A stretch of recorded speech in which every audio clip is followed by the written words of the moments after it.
우리 아이가 받은 IB 성적, 과연 그 노력과 실력을 제대로 인정받은 결과일까? 이런 생각 한 번쯤 해보셨죠? 이번 시간에는 IB 평가 시스템이 대체 어떻게 그 수많은 학생들의 노력을 공정하고 또 일관되게 평가하는지 그 핵심 원리를 속 시원하게 파헤쳐 보겠습니다. 네, 바로 이 질문 아마 많은 학부모님들 마음속에 계속 맴돌던 질문일 텐데요.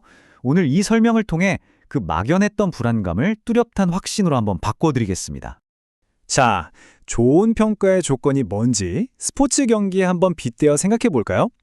우선 기록을 재는 스톱워치가 정확해야겠죠. 이게 바로 신뢰성입니다. 그리고 모든 선수가 똑같은 출발선에서 경주를 시작해야 하고요. 이건 공정성이죠. 마지막으로 올해의 금메달과 작년의 금메달이 똑같은 가치를 지녀야 합니다. 이걸 바로 비교 가능성이라고 해요. 오늘은 이 중에서도 학부모님들께서 가장 궁금해하시는 이 공정성과 비교 가능성에 대해 집중적으로 이야기 나눠보겠습니다. 자, 그럼 첫 번째 원칙, 공정성부터 제대로 들여다보겠습니다. IB 평가에서 공정성이란 건요, 아주 간단하게 말해서 모든 학생에게 평평한 운동장을 만들어주는 것과 같아요. 누구 하나 유리하거나 불리한 지점에서 경주를 시작하게 둬서는 안 된다는 뜻이죠. IB에서는 공정성을 이렇게 정의합니다. 학생의 능력과 상관없는 요인 때문에 불이익을 받지 않도록 보장하는 원칙. 좀 말이 어렵죠? 쉽게 말해서 학생의 문화적 배경이나 성별, 심지어는 채점관이 무의식 중에 가진 선입견 같은 것들이 성적에 단 1%도 영향을 미치지 못하도록 원천 봉쇄하겠다는 아주 강력한 의지라고 보시면 됩니다.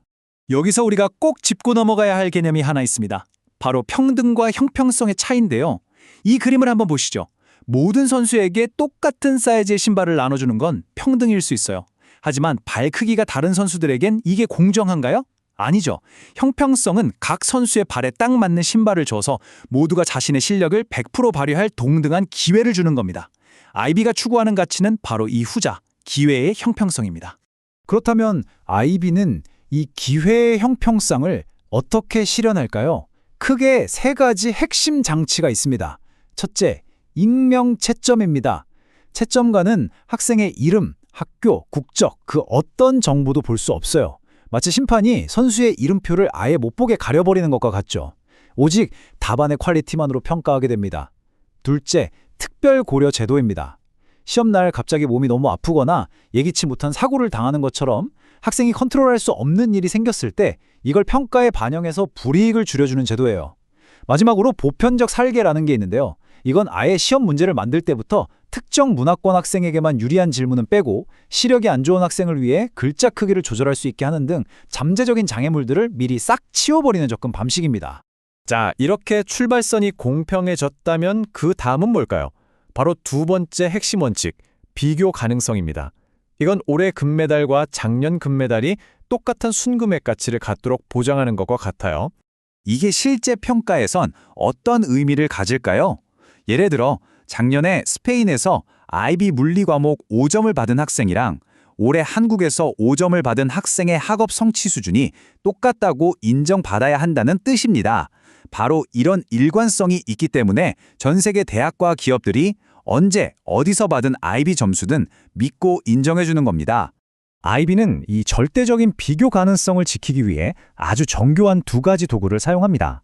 바로 IA 점수 조정, 즉 모더레이션과 등급 경계 설정이라는 건데요. IA 점수 조정은 학교마다 조금씩 다를 수 있는 내부 평가 채점 기준을 IB의 글로벌 기준에 딱 맞추는 작업이에요. 전 세계의 모든 심판들이 똑같은 규칙책을 보고 판정하도록 만드는 것과 같죠. 반면에 등급 경계 조정은 시험 자체의 난이도 단화에 대처하는 장치입니다. 어떤 해에는 시험이 유독 어려울 수도 있잖아요. 그럴 땐 마치 폭우 속에서 경기를 뛴 선수들을 위해 완주 시간 기준을 좀 더 유연하게 조정해주는 것과 같은 원리입니다.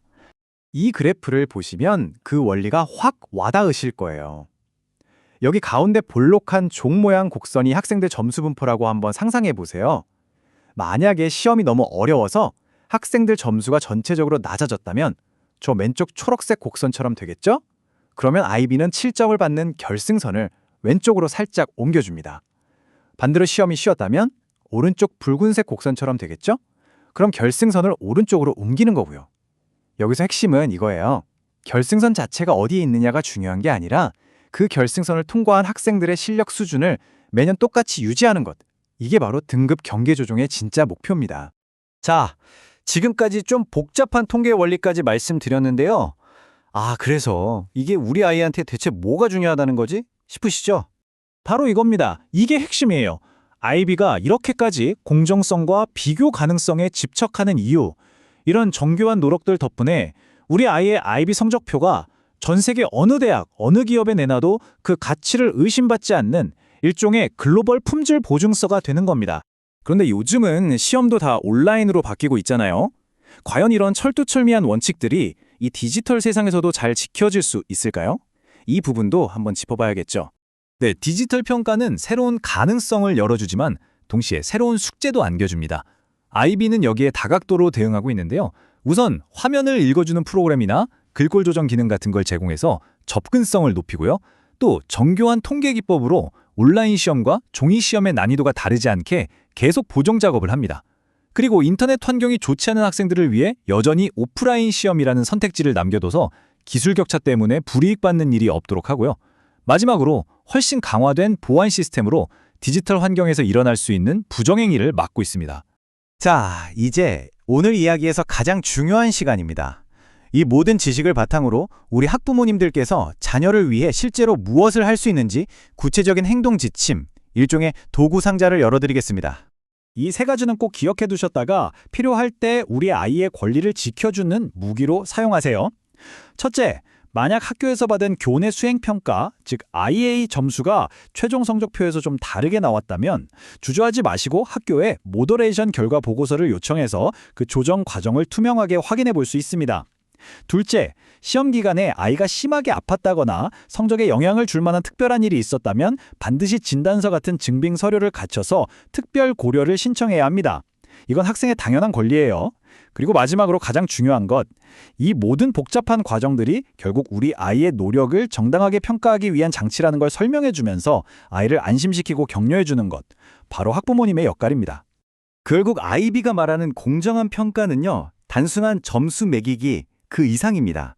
그것은 점수라는 숫자 뒤에 숨어있는 학생 한 명 한 명의 진짜 실력과 땀방울을 끝까지 지켜주겠다는 아이비의 아주 굳은 약속인 셈이죠.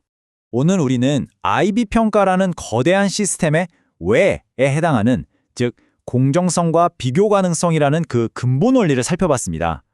이 단단한 기초를 이해하셨다면 이제 다음 단계에서는 실제 시험이나 과제 같은 무엇을 구체적으로 탐험할 준비가 되셨으리라 믿습니다. 오늘 제가 나눈 이야기가 글로벌 인재로 커나가는 우리 아이들의 여정을 비춰주는 든든한 등대가 되기를 진심으로 바랍니다.